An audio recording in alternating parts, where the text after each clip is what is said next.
बाबूलाल मरांडी ने अरविंद केजरीवाल पर बोला हमला, कहा मिस्टर क्लीन के 2 मंत्री भ्रष्टाचार के आरोप में खा रहे जेल की हवा। रिपोर्ट सतनाम सिंह। पाकुड़। बीजेपी विधायक दल के नेता बाबूलाल मरांडी ने अरविंद केजरीवाल को आड़े हाथों लिया है।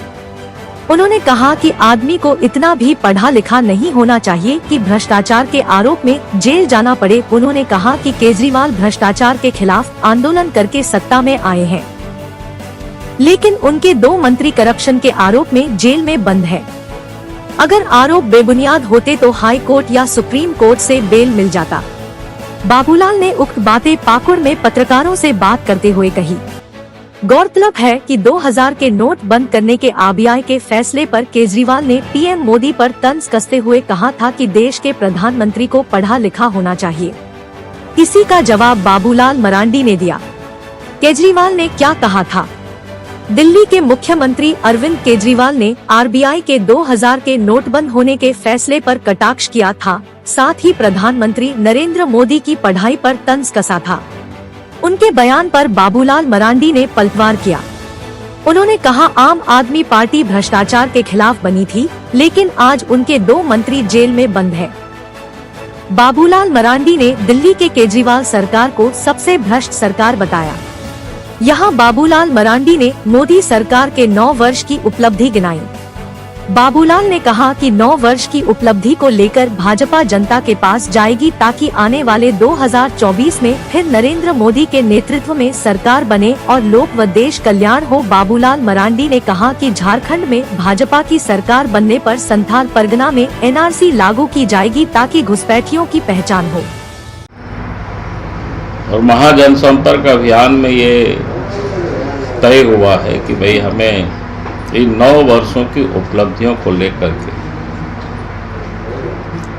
बूथ स्तर के जो हमारे कार्यकर्ता हैं, बूथ स्तर के नहीं बल्कि जितने भी कार्यकर्ता हैं पार्टी के, चाहे वो प्रदेश के नेता हो चाहे केंद्र के नेता हो, किसी न किसी बूथ से जुड़े हुए होते ही हैं। तो ये तय हुआ कि भाई हमें घर घर संपर्क अभियान, उन्हें देश के कोई एक भी घर छूटे नहीं, यह प्रयास है। क्योंकि इन 9 वर्षों में जो देश के विकास के लिए लोगों के जीवन में एक परिवर्तन या सुधार लाने के लिए सरकार की ओर से, मोदी जी सरकार की ओर से जो प्रयास की गई है, उन्हें जन जन तक पहुंचाना, लोगों को उसे याद ही नहीं कराना बल्कि उनको एहसास भी कराना। और उसी अभियान के निमित्त ही इस वक्त पूरे देश में ही चल रहा है जिला स्तर पर कार्यकर्ताओं के साथ बैठक। और कल यहाँ पाकुड़ में था, आज साहेबगंज जा रहे हैं और फिर 21 तारीख को गोड्डा जाएंगे। यानी उसी प्रकार से पूरे देश में कार्यक्रम बना हुआ है। अलग अलग नेता, अलग अलग जिम्मेवारी, अलग अलग दायित्व लोगों को दिया हुआ है, सब लोग कर रहे हैं। उसके बाद फिर पार्टी की ओर से बना हुआ है कि जैसे मंडल हमारी है, सरकारी तो प्रखंड होता है, लेकिन उसको हम लोगों ने जहाँ बड़ा बड़ा प्रखंड है उसको कुल मिला करके इकाई को हम लोगों ने थोड़ा छोटा किया है ताकि कार्यकर्ता आसानी से टोली बना करके बूथों तक पहुंच सके कम से कम समय में। तो वो भी बैठकें होगी, 24 तारीख तक मंडल स्तर की बैठकें होगी, तो उसमें से जिला के बाकी लोग रहेंगे। क्योंकि अगर इन 9 वर्षों के कार्यकाल को देखें या इसको हम ये कहें, भारतीय जनता पार्टी की जब से सरकार बनी,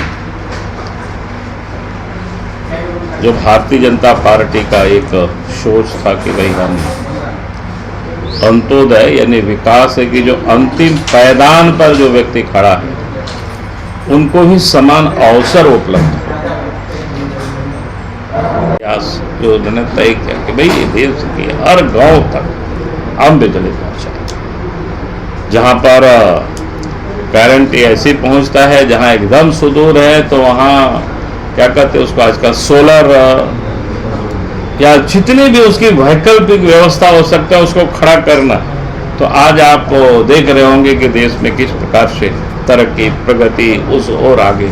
यानी मैं इसलिए कह रहा था कि देश के प्रधानमंत्री नरेंद्र मोदी जी जब 2014 में देश के प्रधानमंत्री बने तो उन्होंने क्या कहा था, पार्लियामेंट जब अंदर जा रहे थे तो उन्हें कहा था कि भाई हमारी सरकार देश की गांव गरीब और किसानों के मजदूरों की समर्पित रहेगी। उस समय लोगों को समझ में नहीं आ रहा था। आपने देखा कि कोरोना काल में क्या हुआ, जो यहाँ कभी टीका बनते नहीं थे बल्कि जो बना रहे थे उसके भी लोग उपहास उड़ा रहे थे, मोदी टीका या पता नहीं क्या क्या, कोई लेंगे नहीं, पहले मोदी जी को लेना चाहिए। और पूरे देश की आबादी को मुफ्त में टीका उपलब्ध कराए, टीका वो कारण हुआ और टीका इतना अच्छा बना कि आज दुनिया उसकी प्रशंसा कर रही है। भारत ही नहीं दुनिया को भी उपलब्ध कराए। तो ये कहते हैं जिसको देशभक्ति और देश के लिए देश के प्रधानमंत्री नरेंद्र मोदी जी ने वो कम समय में उस चैलेंज को स्वीकार करके उस काम को पूरा किया। और उस समय लग रहा था कि भाई देश में गरीबों का क्या हाल होगा, कैसे जिंदे रहेंगे कि नहीं रहेंगे। अब तो देश की 80 करोड़ की आबादी फ्री ऑफ कॉस्ट जिसको बोलते हैं, गरीब को अनाज भी मिल रहा है 5 किलो अतिरिक्त। जो 5 किलो तो उस गरीब को राशन कार्ड में मिल रहा है, जिससे क्या बोलते हैं पैसा उनको लगता है 1 रुपया या 2 रुपया, अलग अलग राज्यों में कीमत है, लेकिन अतिरिक्त फ्री ऑफ कॉस्ट 5 किलो अनाज, ताकि वो देश की बड़ी आबादी। इसलिए आप देखे होंगे कहीं कोई भूखे मरने की कोई स्थिति दिखाई नहीं पड़ती, कोई आवाज नहीं सुनाई पड़ता है। अगर कहीं कोई गड़बड़ी है तो स्टेट गवर्नमेंट की थोड़ी लापरवाही या स्टेट गवर्नमेंट की गड़बड़ी, जैसे झारखंड जैसे राज्य में आज भी अनाज ठीक से नहीं मिल रहा है। अब इसी क्या बोलते हैं साहेबगंज जिला वगैरह में तो पहाड़िया लोगों को जो डोर डिलीवरी था रघुवर सरकार के जमाना में जो बनाए थे, उसमें तो कई अनाज की घोटाला हुआ, कई हंगामा हुआ, जांच हुआ, जांच में सही भी पाया गया। फिर बाद में सरकार की ओर से, कहने का मतलब है कि आज अगर कहीं गड़बड़ी है तो राज्य सरकार के स्तर पर, वो सरकार के केंद्र सरकार की बस लेने को लेकर कि देश का प्रधानमंत्री पढ़ा लिखा होना चाहिए। देखिए इतना पढ़ा लिखा नहीं होना चाहिए कि जो एक उप मुख्यमंत्री और एक मंत्री उनकी जेल में बंद है, कितना 1 साल से भी अधिक हो गया, और कितना लूटा है दिल्ली में, जो अपने को क्या बोलते हैं मिस्टर क्लीन, या मैंने भ्रष्टाचार के विरोध में आंदोलन करके सत्ता में जो लोग पहुंचे थे, अन्ना आंदोलन आप सब लोगों को पता होगा, याद होगा। हर वो व्यक्ति सत्ता में आकर के किस प्रकार से भ्रष्टाचार में लिप्त हुआ, उसका जीता जागता प्रमाण तो उसका सत्येंद्र जेल में बंद है, 1 साल से अधिक समय हो गया। उसके बाद उनके जो डिप्टी सीएम मनीष सिसोदिया वो भी जेल में बंद है, और निर्लज की तरह बाहर में बोलता है खट्टी ईमानदार है जी। ऐसा भी कोई होता है? अगर कोई गड़बड़ नहीं करता तो हाईकोर्ट सुप्रीम कोर्ट उनको कब का बेल दिया होता। तो इसलिए वो लोग सारी कोशिश करते हैं।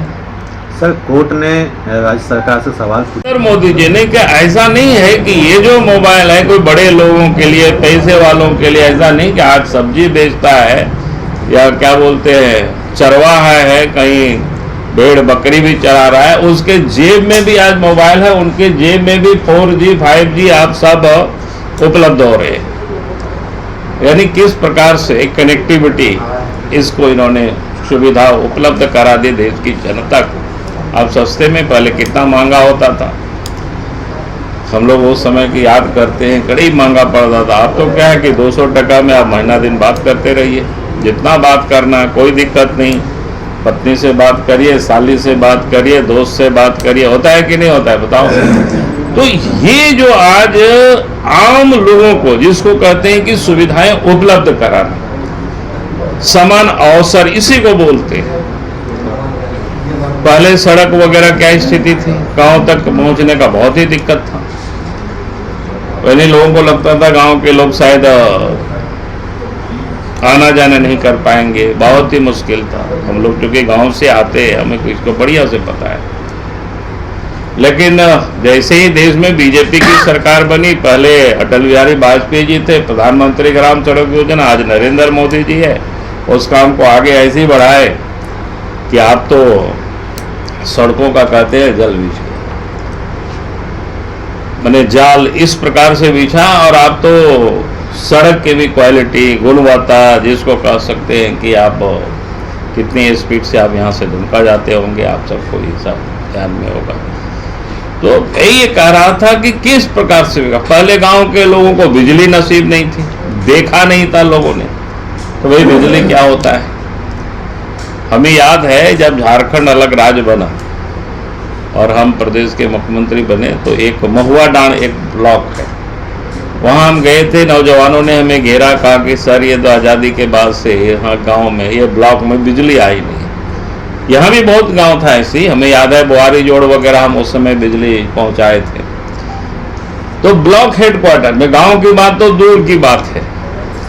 और जब बिजली पहुंच गई तो लोगों ने कहा कि उद्घाटन के लिए आप आइए। उद्घाटन के लिए गए तो एक आदमी की मृत्यु हो गई थी करंट से। तो हमने पूछा कि भाई कैसे मृत्यु हुई बताओ। तो उस दिन लोग हमें भी घेराव थे, तो बोला कि नहीं, आदमी पेड़ कह रहे, खंभा में चाड़ करके वो छू करके देख रहे थे बिजली कैसा होता है। तो ये स्थिति है, मैं कोई मजाक में कह रहा हूँ ऐसा नहीं, जो हकीकत घटना है। आप महुआ डांड जाएंगे, 9 वर्षों में देश के प्रधानमंत्री नरेंद्र मोदी जी ने कामों की गिनती करे तो बहुत सारे हैं, 370 हो या फिर राम मंदिर का सवाल हो, बहुत सारे इस प्रकार के विषय आप सब लोग जान ही रहे होंगे। तो इन 9 वर्षों की जो मोदी जी की उपलब्धि है, इन उपलब्धियों को लेकर के हमारे कार्यकर्ता बिल्कुल हम सब घर घर जाएंगे लोगों के बीच, और ताकि आने वाला 2024 है फिर से एक बार देश के प्रधानमंत्री नरेंद्र मोदी, ये देश की जनता उनको चुने, ताकि देश और तरक्की करे, आगे बढ़े, मजबूत हो। मुझे लगता है कि और विशेष कुछ नहीं कहना है अपने ओर से। सर, लोग भी